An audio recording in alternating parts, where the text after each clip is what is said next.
प्रीत लगी तुम नाम की पल बिसरो नहीं। नजर करो अब मेहर की मोहे मिलो गोसाई।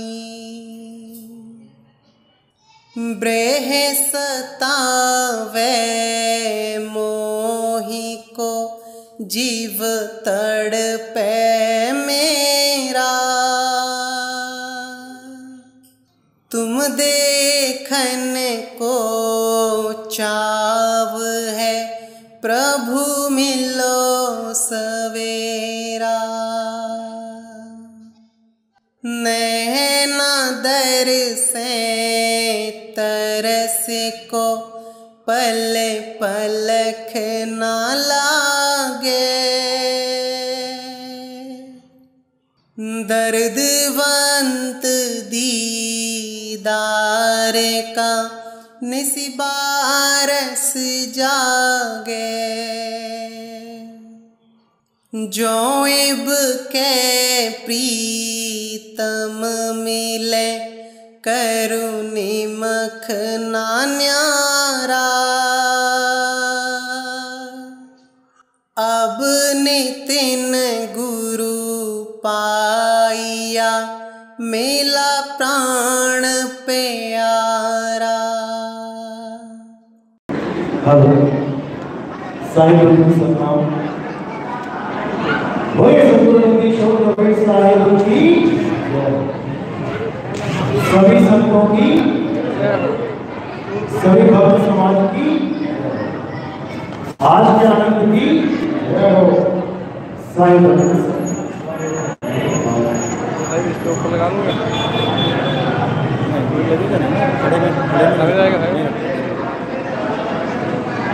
तो आज बहुत ही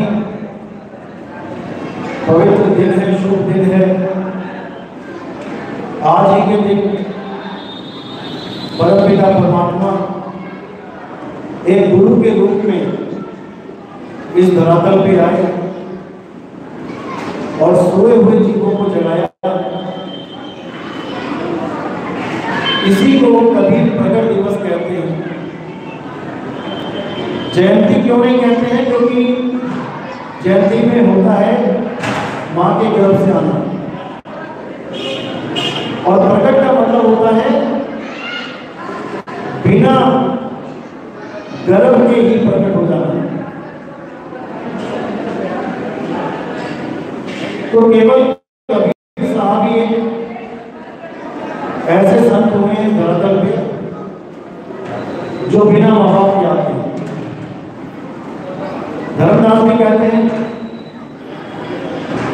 धन्य कबीर कुछ जलवा दिखाना हो तो ऐसा हो,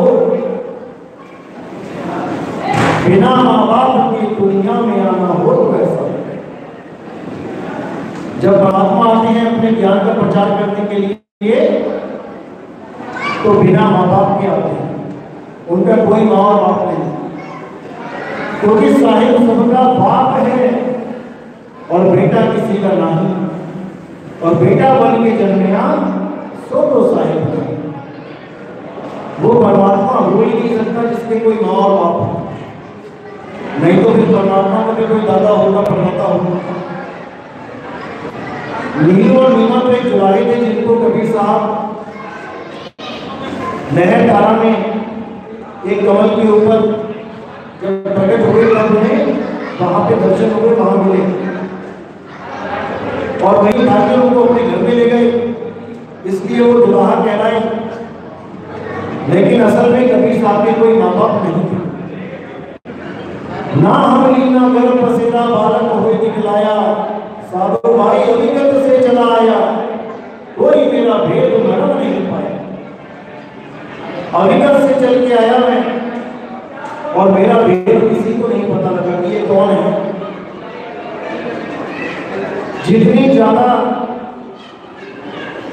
दुष्प्रचार कबीर साहब के ऊपर किया गया इतना किसी संत के ऊपर नहीं किया। किसी ने उसे विधवा ब्राह्मणी का बालक बता दिया। किसी ने उसे रामानंद जी के पास एक औरत गई, उसने आशीर्वाद मांगा तो उन्होंने पुत्रवती कह दिया। वो विधवा थी तो कहते हैं वैसे ही पुत्र बन के उनके हाथों में प्रकट हो गए। बहुत सी बातें करते हैं, लेकिन आज तक कोई नहीं बता पाया कि कबीर साहब के पिताजी का क्या नाम था। विधवा ब्राह्मणी को बता देते हैं, लेकिन ना तो आज तक उस विधवा ब्राह्मणी का नाम पता कर पाया कोई, और ना ही उनके पिता का नाम पता कर पाया जो चल बसे हैं, तभी तो विधवा हुई। तो ये सब भ्रम फैलाया गया कबीर साहब के नाम पर, क्योंकि कबीर साहब ने उन सारे बंधनों को तोड़ दिया जिन बंधनों में हमें बांधा गया। अज्ञानी गुरुओं ने, अज्ञानी धर्म के ठेकेदारों ने हमें जिन बंधनों में बांध दिया था,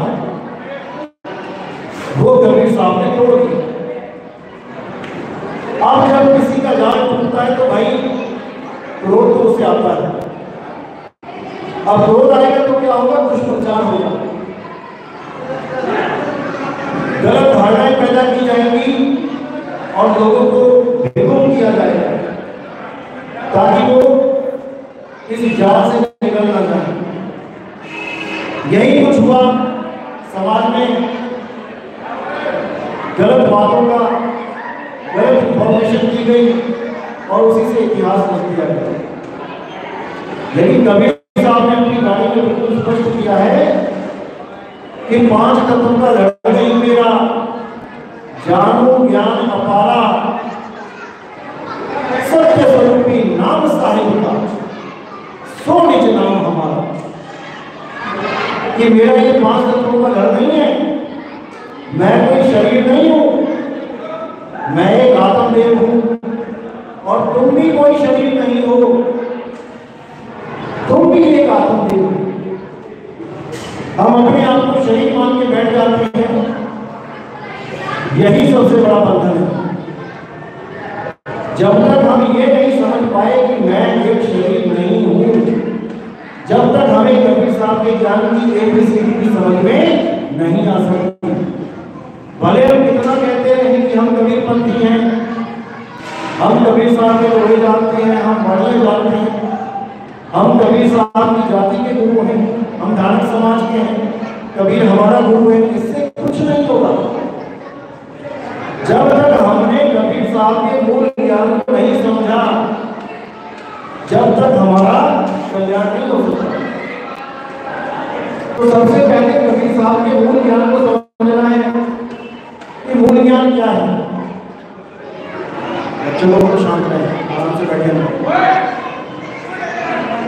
तो साहिब कहते हैं पवित्र ज्ञान तुम जग में भागो और मूल ज्ञान मुक्त कर राखो। मूल ज्ञान बाहर जो पढ़ी और बिजली खिड़ी हंस का पढ़ी। मूल ज्ञान कब लग छुपाई जब लग द्वादश पंथ न मिट जाए। जब तक द्वादश पंथ का खात्मा नहीं होगा, जब तक मूल ज्ञान प्रकट ही नहीं किया जाएगा। तो द्वादश पंथ कौन सा है? ये गरीबदास जी महाराज जी का पंथ है। और इसी में जो आखिरी प्रवर्तक रहे हैं, जिनको अब उम्र कैद हो चुकी है, वही बारहवें पंथ के आखिरी गुरु हैं।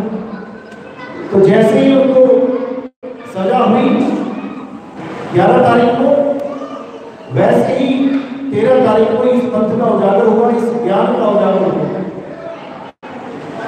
तो इसीलिए साहिब ने कहा था कि जब तक पवित्र ज्ञान सब नहीं समझ जाएंगे, तब तक मूल ज्ञान का उजागर नहीं किया जाएगा। अब पवित्र ज्ञान समझ गए, अब उन्हें आगे का ज्ञान दिया जाएगा। तो ज्ञान है क्या? किसे ज्ञान कहते हैं? क्या वाणी दोहे बोलने को ज्ञान कहते हैं? बिल्कुल नहीं। कहते और ज्ञान सो ज्ञानी, कबीर ज्ञान सो ज्ञान, और जैसे गोला तोप का करता चलेगा। कबीर साहब का जो ज्ञान है वो तोप का गोला है, और जब वो तोप का गोला पड़ता है तो पूरा मैदान साफ हो जाता है। क्या है वो तोप का गोला? उसे आत्मज्ञान कहते हैं। तो साहिब कहते हैं आत्मज्ञान बिना नर भटके, कभी मथुरा कभी काशी, जन्मे नींद प्यासी, मोहि देखत आवे हंसी। जब तक हम आत्मज्ञान को नहीं समझ लेंगे, जब तक हमारी मुक्ति नहीं हो सकती। आत्मज्ञान का मतलब क्या होता है? आत्मज्ञान, मेरा ज्ञान। जैसे हम लिखते हैं आत्म कथा, मेरी कथा, मेरी अपनी कथा। मैं अपनी आत्म कथा में किसी और का जिक्र नहीं करूंगा, मैं केवल अपने बारे में बताऊंगा। इसी प्रकार आत्मज्ञान होता है तुम्हें स्वयं का बोध हो जाए, स्वयं का ज्ञान हो जाए, ना कि तुम्हें किसी और भगवानों की शरण में भेज दिया जाए, किसी और भगवानों के नाम जाप में दे दिया जाए, किसी और का नाम जपवाया जाए। इसको आत्मज्ञान नहीं कहते। आत्मज्ञान कहते हैं जब मुझे स्वयं का बोध हो जाए कि मैं क्या हूं, क्या मैं शरीर हूं, क्या मैं मन हूं, क्या मैं माया हूं, क्या मैं 3 गुण हूं, रजोगुण सत्वगुण तमोगुण, क्या मैं 25 प्रकृतियां हूं, इनमें से मैं कुछ भी नहीं हूं, तो फिर मैं हूं क्या? इस पे विचार करना। तो साहिब कहते हैं तुम एक आत्मदेव हो, तुम अजर अमर अविनाशी हो, लेकिन जीव होके बार बार जन्म मरण में चक्कर काट रहे हो।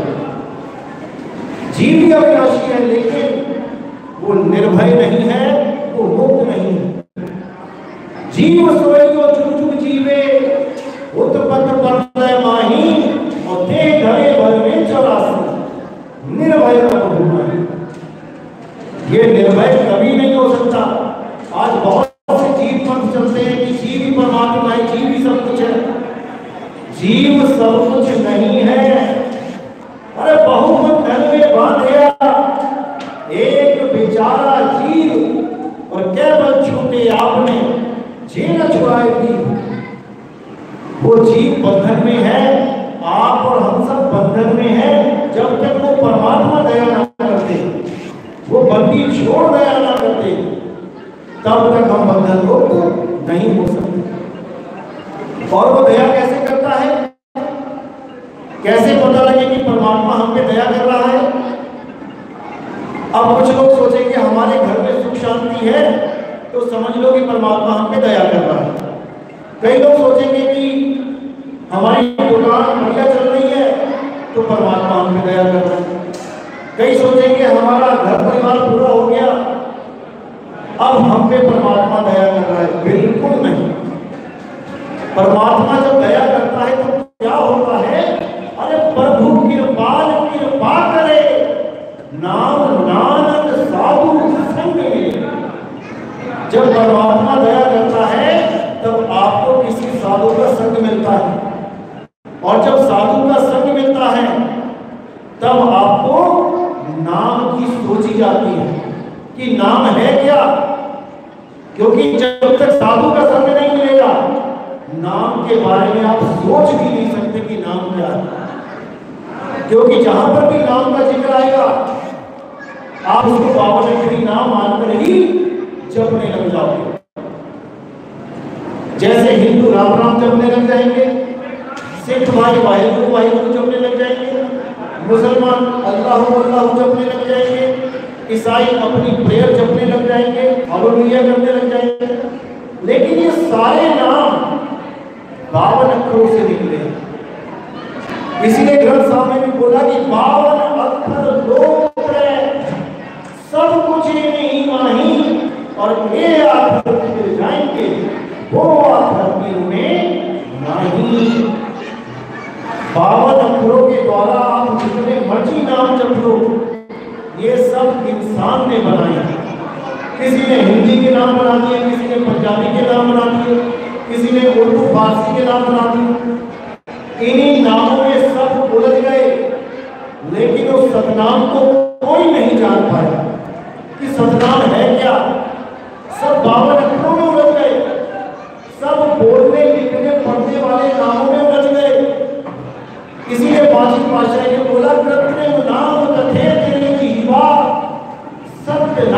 बेटा बड़ा प्रोग्राम कि कृत्रिम नाम, नकली नाम, बोलने वाले नाम, जीव से ये नकली नाम है, इन नामों को जबकि मुक्ति नहीं हो सकती। अब वो असली नाम क्या है? उसको सत नाम कहते हैं। जो सत्य है, जो किसी आदमी ने नहीं बनाया, आज सच जुगाड़ सच है भी सच नानक होसी भी सच। उसको ना तो आज तक कोई बना पाया है, ना ही उसका कोई विनाश कर सकता है। ये इंसानी नाम, ये 52 अक्षरी नाम तो कोई भी लिख के मिटा देगा, लेकिन कबीर साहब इसको नहीं मानते।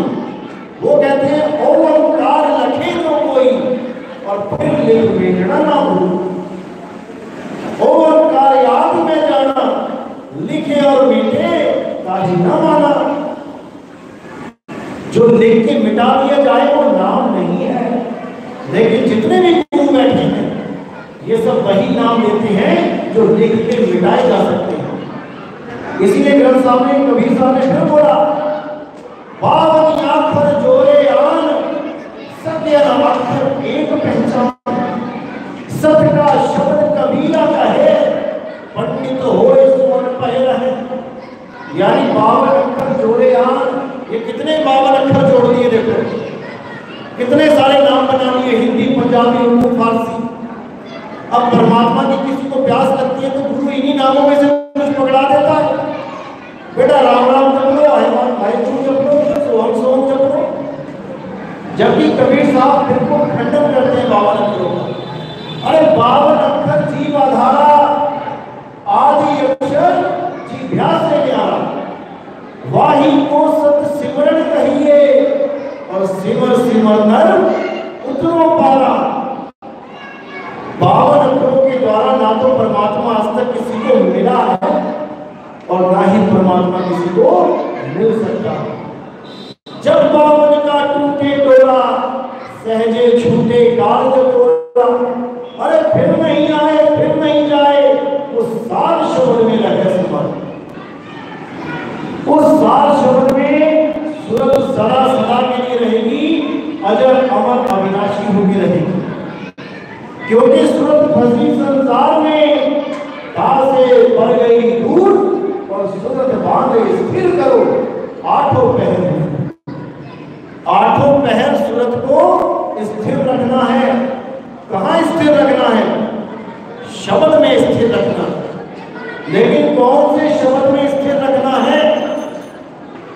तो यहाँ पे 4 प्रकार के शब्द होते हैं। पूरे ब्रह्मांड में 4 प्रकार के शब्द हैं। अब हमें देखना है कि हमारे गुरु ने हमें कौन सा शब्द दिया। पहले प्रकार का शब्द होता है जाप।